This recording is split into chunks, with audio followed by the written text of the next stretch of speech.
Hello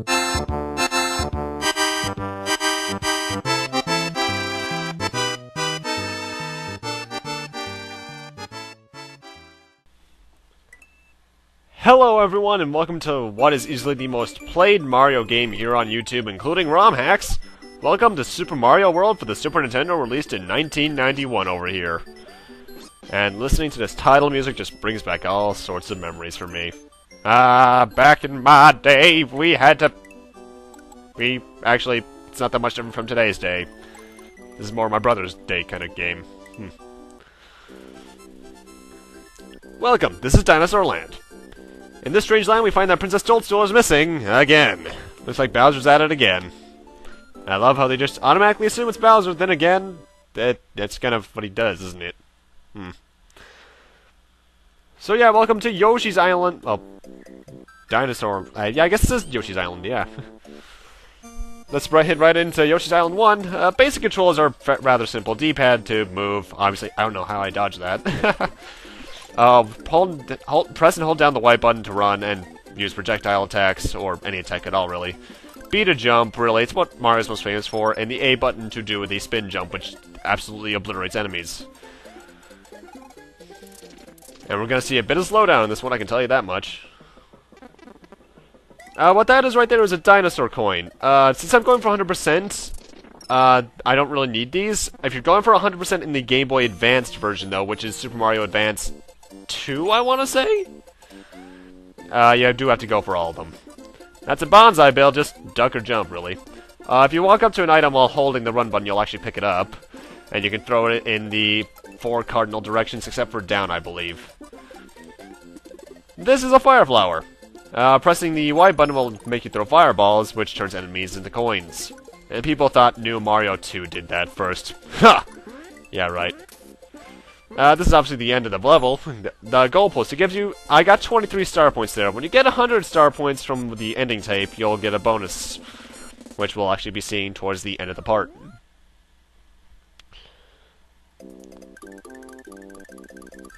And after beating every level, the map changes slightly enough so you can progress to the next level, which in this case is the Yellow Switch Palace.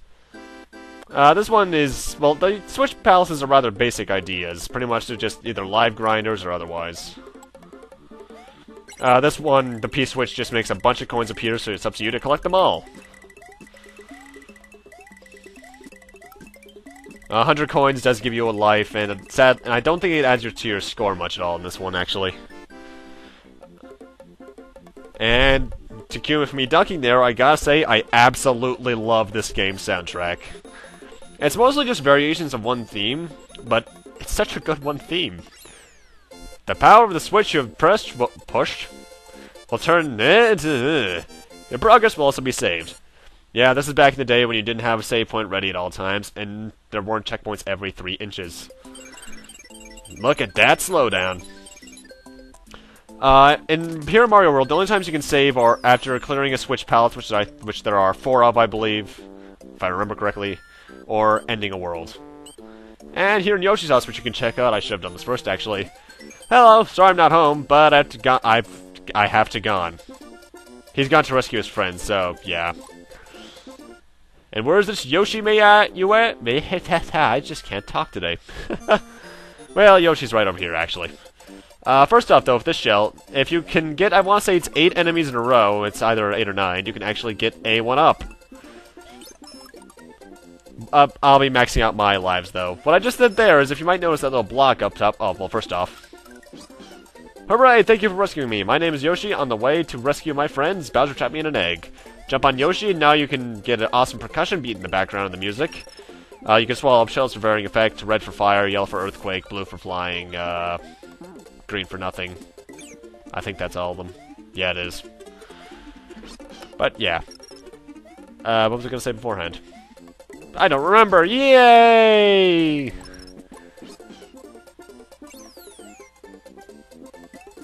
Also, when you find a Yoshi egg when you're already on top of Yoshi, it actually becomes a 1-up. 1-ups are actually really easy to come by in this game.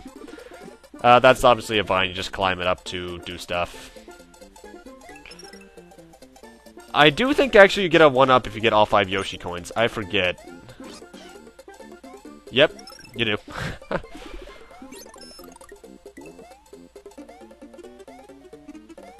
Now, as for why I wanted to play this game first, even though technically it's not the first Mario game I've had, really just cannot talk today, can I? Also, the gold tape, you can get up to, I want to say, 30 or 50 with it. I'm not exactly sure. I always get around the 20s. Now, why is I'm playing this Mario game first? First off, about 2 weeks ago, Bob Hoskins, the guy who played Mario in the live-action Super Mario Bros. Movie, died. Now, while that movie is kind of... Bob Hoskins has always been one of my favorite actors just because of Roger Rabbit and such. Roger Rabbit, Hook and such. So I just decided, I might as well pay some sort of tribute to him, right? Then again, by the time you guys are seeing this, it'll be much, much later on. Because it's currently May...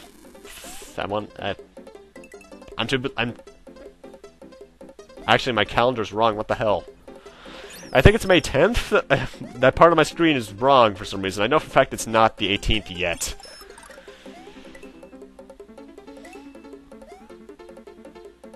So yeah, what we got here is our first athletic level. Athletic levels, as you can usually tell them just by the music, are the ones you're going to be more high-energy platforming with. You get to be a lot more precise. That green block there, it usually has a 1-up. I think it's either coin or time dependent. I'm not sure. But fun little fact, actually, though. This is not the first Mario game I'm recording. It's not the first one I've ever tried to record, either. The first one I wanted to record was, obviously, the original. Way back in 2012, I want to say, actually, is when I first started recording that. But that failed massively, so yeah. I do have another one I'm recording at the moment, but that one's much, much, much longer. Water, why? That little thing, that little blue thing that I was trying to talk about earlier, actually. That's what I was trying to talk about before Yoshi. That is a stock item. Not many games actually do this. I know for a fact 3D World does it, and this one. Say you have a mushroom, not a mushroom, a fire flower, and you get hit. If you have a mushroom or fire flower up there still, you can press select, and it'll fall down, and you can get it. Because when you get hit, you go right back to normal small Mario. But if you take any item, you'll go right back to that version. I probably could have worded that much better, but I don't care!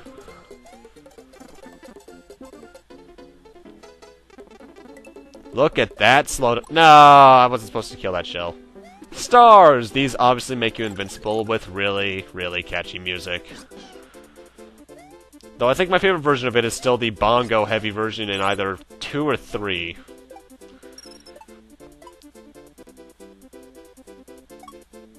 Actually, I just realized, did we ever actually get a Super Mario Bros. 4? I think this one's actually technically counted as Mario Bros. 4 in Japan, so I guess so. P-switches obviously change coins into blocks, and blocks into coins. They don't last long, however.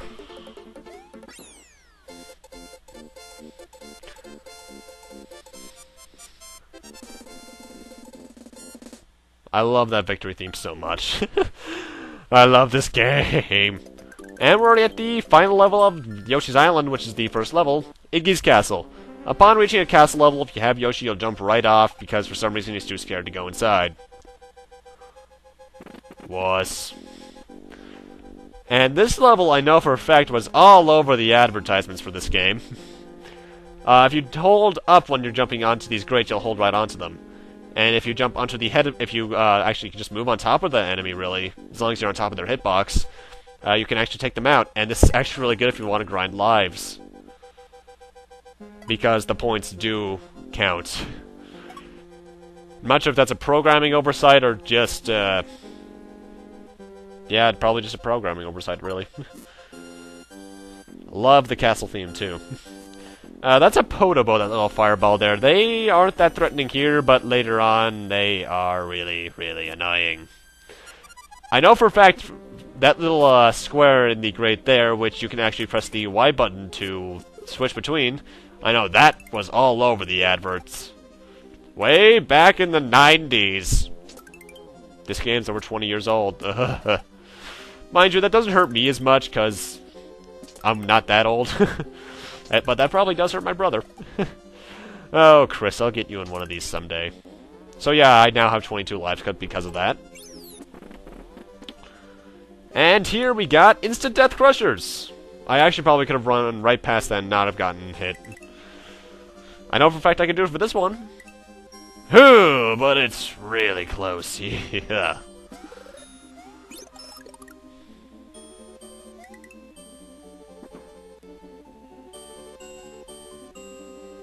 Oh, I love the soundtrack. I'm gonna be saying that a lot. In fact, there's probably gonna be a couple times where I kind of do what I don't really do anymore and sing with it. And my first boss, Iggy, just fireball and jump him until it lands in the lava. That was a boss back in the 90s. Back in my day, we didn't have to fight giant leviathans, we just had to knock a turtle into the lava. But yet again, that's more my brother's day, not mine. My day was 97 onwards, really. Mario's defeated the demented Iggy Koopa in Castle Number 1 and rescued Yoshi's friend who is still trapped in an egg. Together, they now travel to Donut Land. Donuts.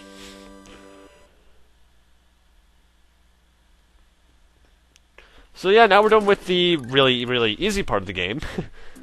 In the time that it would have taken to speedrun the game, actually. I think the record's less than 10 minutes. And welcome to one of my favorite levels where we get introduced to probably the most broken thing in Mario history. The Cape Feather. Upon donning this amazing power-up, you can, when you start running, you'll go into a bit of a T-pose. If you jump, you go flying. And if you rhythmically press left, you can pretty much stay in midair. If you hold right, you'll go slamming towards the ground. And if you do that, any enemies on the ground will get killed. It's essentially a screen nuke. However, I got damage there. That doesn't happen often. And I actually paused in disbelief. But luckily, though, this is actually the first level in the game that actually has something new to it. You might have noticed back in World 1, all the levels were marked with yellow dots. There's also red dots. What red dots mean on the map is that the level has 2 exits. We'll be getting all exits in the game, all 96 of them, so therefore I need to play this level twice. Mind you, not that it matters, because I'll be playing the same level the same way. That key there's actually towards the ultimate. That makes sense. You're supposed to wait and actually get that exit until you get a certain item later on, but if you use the Cape Feather just right, you can get in there no problem. So with that, it's time for us to re-enter the level and do that entire thing over again. And not get hit in the process this time, I think. So yeah, the red dots mean that there's 2 exits. There's also big versions of each dot, which I think just indicates the length of the level.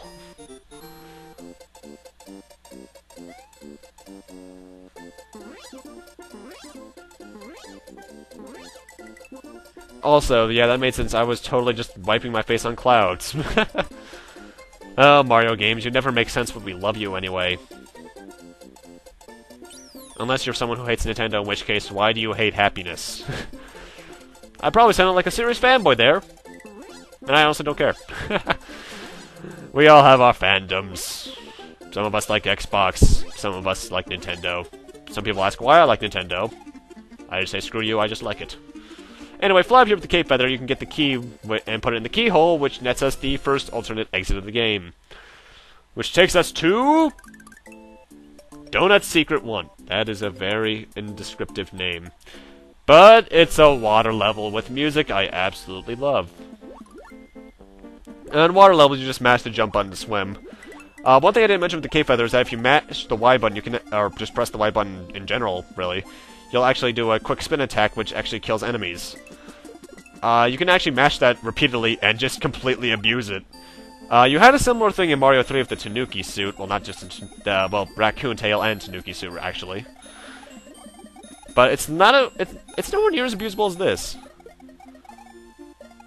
Plus, it has a much better sound effect.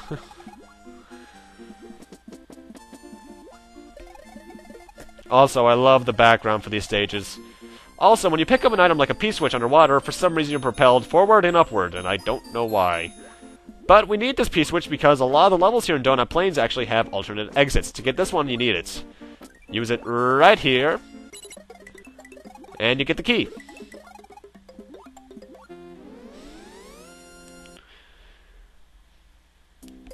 And that leads us to Donut Secret House. But first I'm going to go back in there and get the main exit. Why? I'm not sure. Also, later on, I should probably actually think about editing to the point past the secret exit if it's earlier on in the level. Possibly. I'm not sure. This game's such a good stress reliever, I'm not entirely sure, actually. Food for thought, I suppose.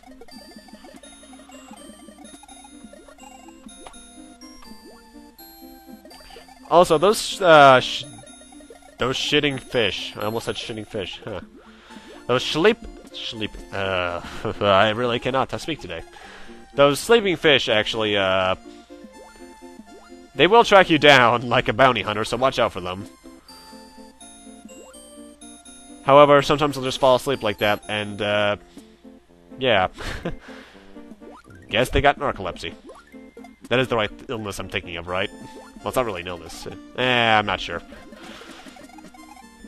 Either way, they fall asleep randomly and it can lead them to their doom. And, screw it, get to the goal! And with that, with those 15 star points, we've actually reached over 100. So let's check out that bonus game it gives us.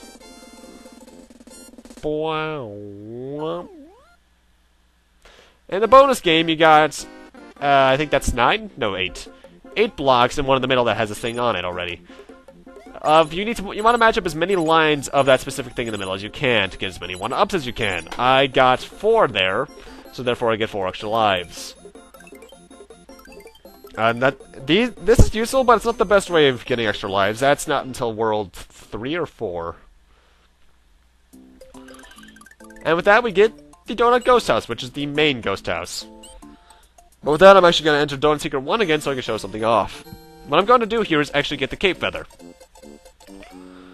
Now, if you're in a level and you get something you want, you can just press start and select to exit it. Helpful if you need it. But with that, I'm going to need to end this off here. Thank you guys for watching. Rate, comment, subscribe, all that kind of stuff. And next time, let's play Super Mario World. We're going to continue on here through Donut Plains and probably getting quite a few more exits in the process. See you guys then.